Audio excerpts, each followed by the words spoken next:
Hello YouTube, Damo_23 here. Welcome back to another episode of Leicester Reborn. In today's episode, I'm still very dejected after losing the Champions League final.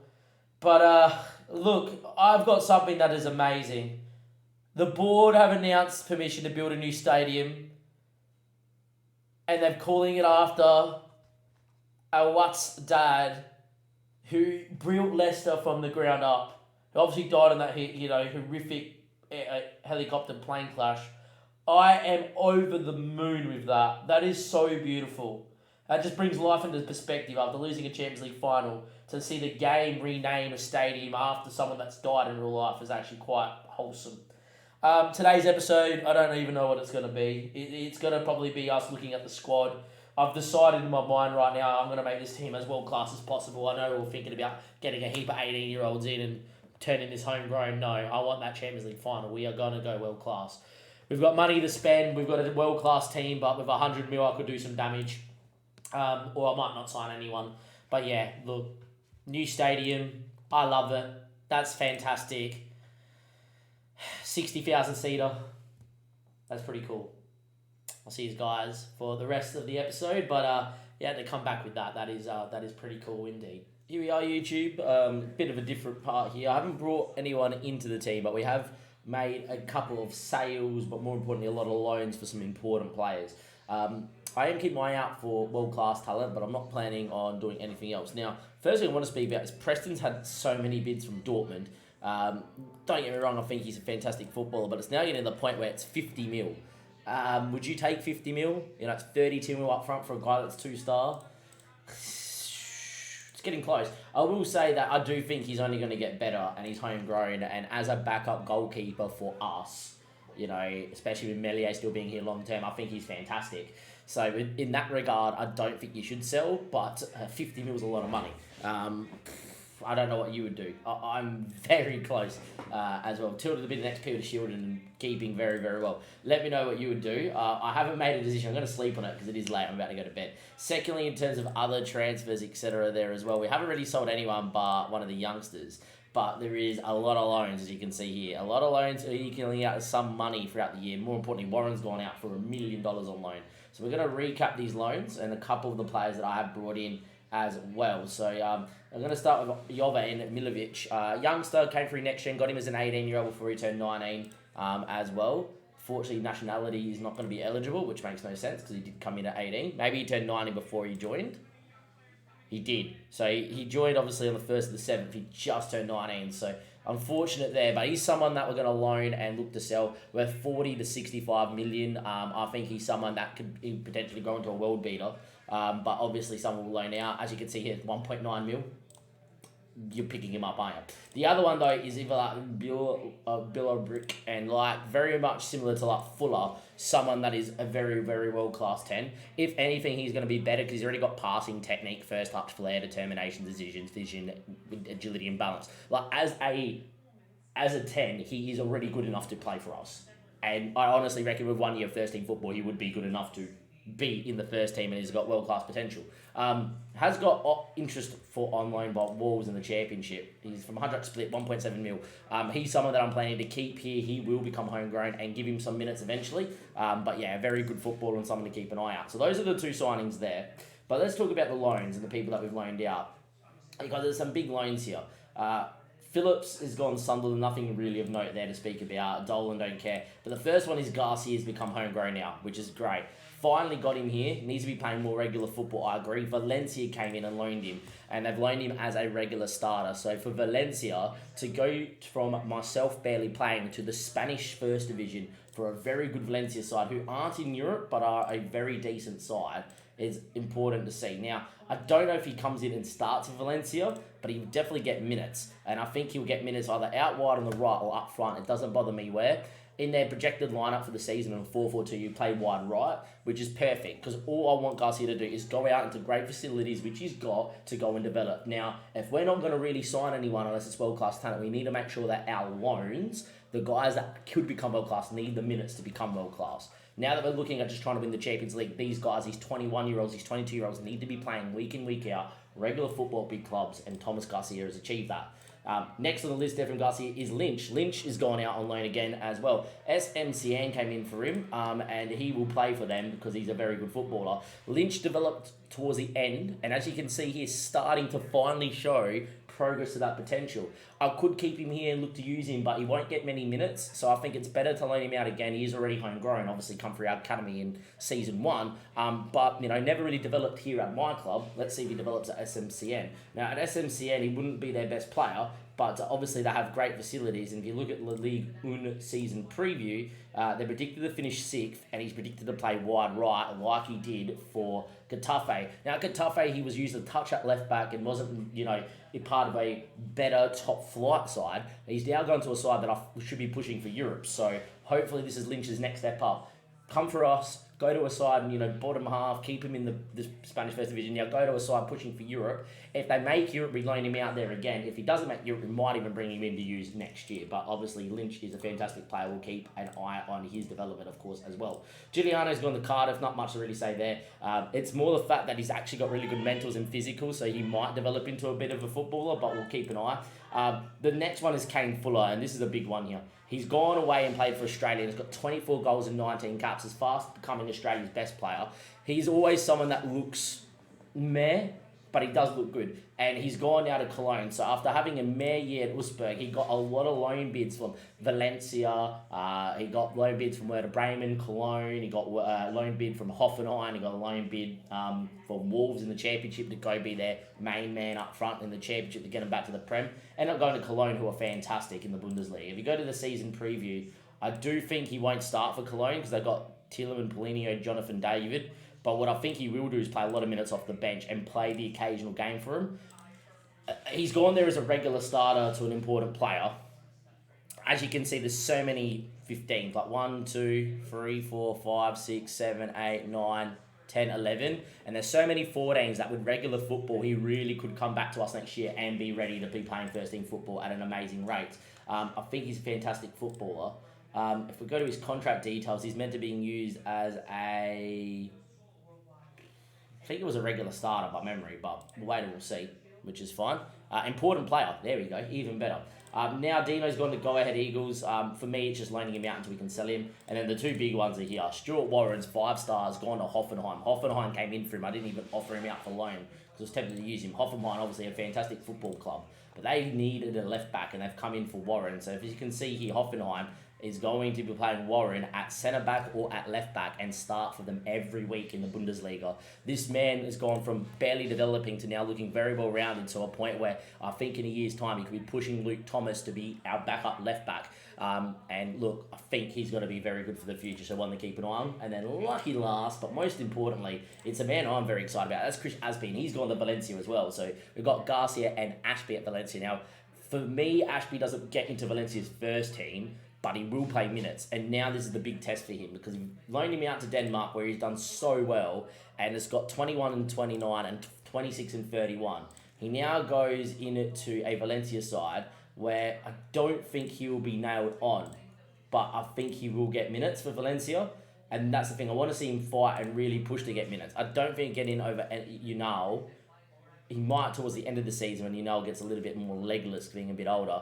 And Chipendi, I think, is probably good enough to start ahead of him as well for now. For me, I want to see Aspie go there, get minutes off the bench, get some form, really break into the first team. Because if he does that, he's going to be great. And if you have a look at the loan spell for him,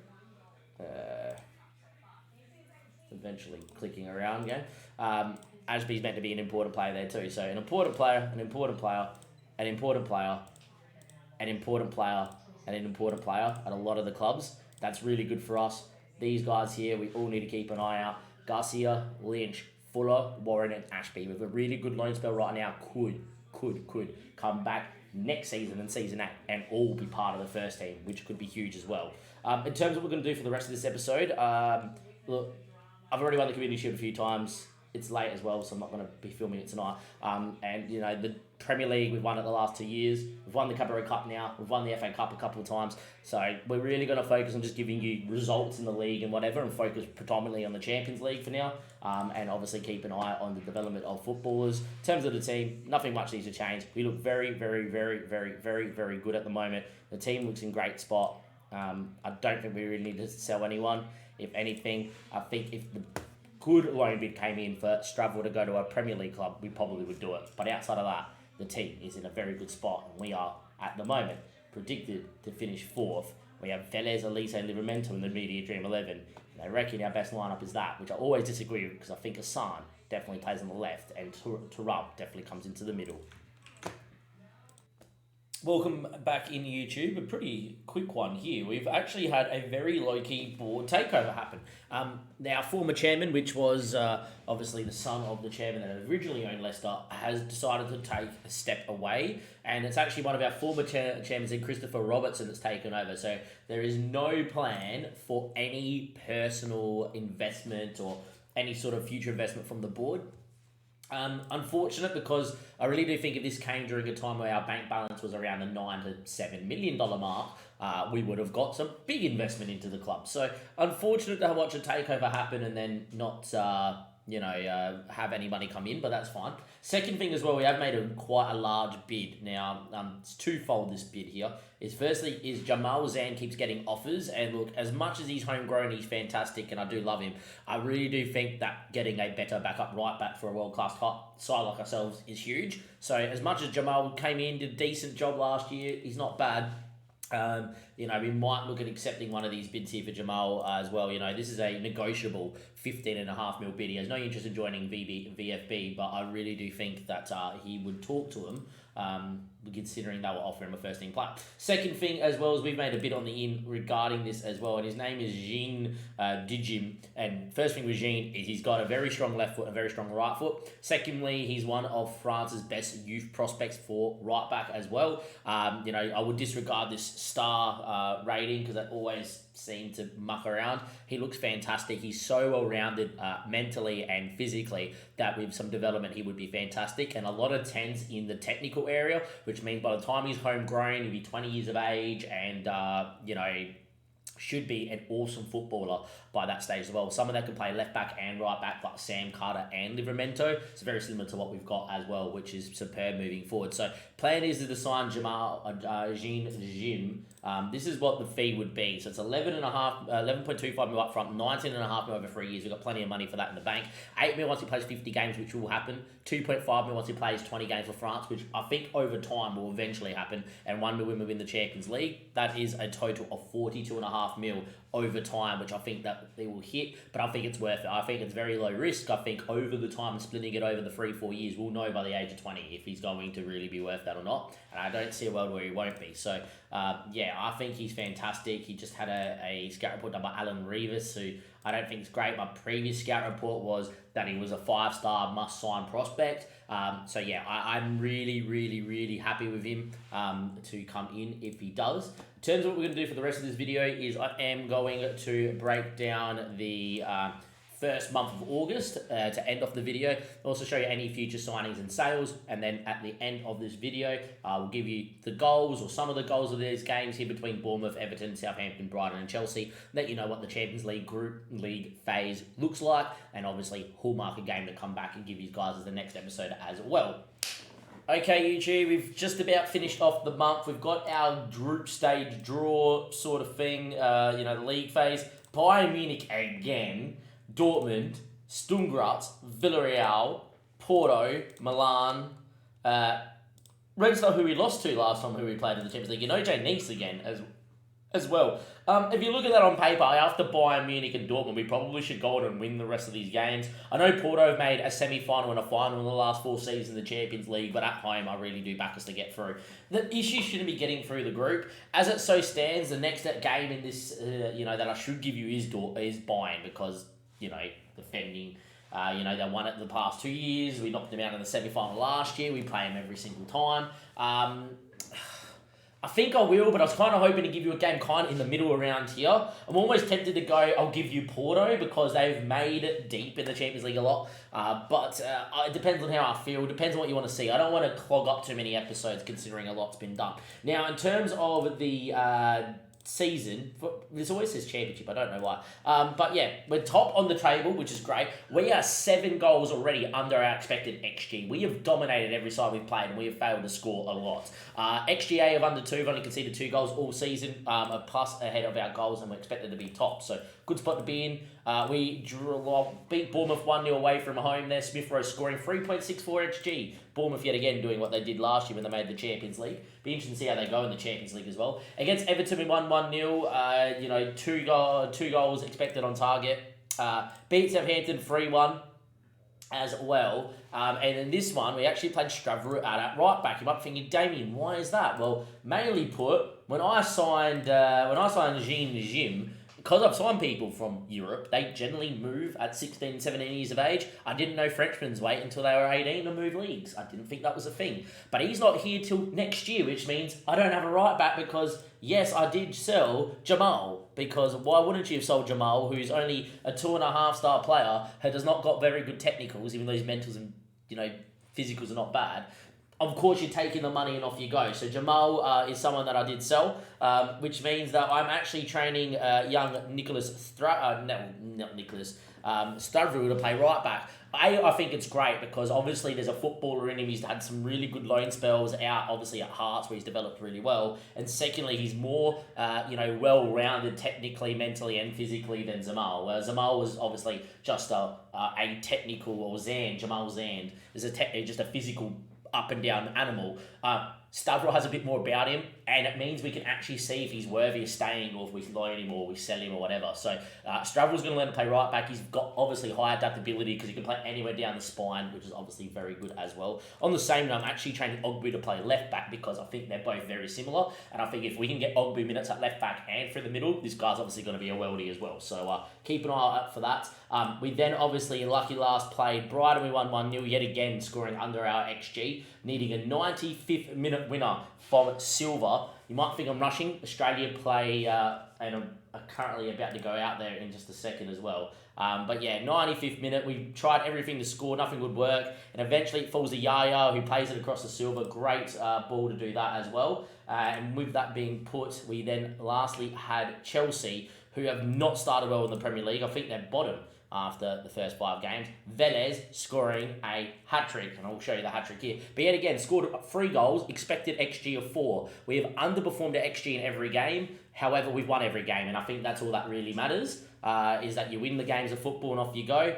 Here's one of the couple of goals that we did concede. Tete, our former player, has not really done well at Chelsea since moving, but we took the money and we ran, of course, as well. And then the last couple of goals here from Velez, who, has got 4 or 5 goals already in 5 games. He's just very good at what he does. There he is again. He doesn't miss many. This kid, when the ball's on his left foot, his right foot, or on his head, he generally scores most times than not. And Reyes has played really well as well. The youngster is definitely proving to be, getting ready to take Thuram's spot by the end of this season. I think the Uruguayan, after his 20th birthday, will probably be starting in there because, he's developing quite well at the moment. Don't disregard the downward arrow. He's already up the 3-star. That's all you need to see, is how good he's developing. With that being said, next episode's more than likely going to be Bayern Munich, or it's going to be a recap of how the league phase is going and watch us play against Porto, which I'm leaning towards because we've seen Bayern a lot, and I know it gets repetitive, and maybe Porto's a little bit more fun for my Portuguese viewers, A and B. We could kind of recap Porto's recent run in the Champions League. I think that's where we're going to line it up.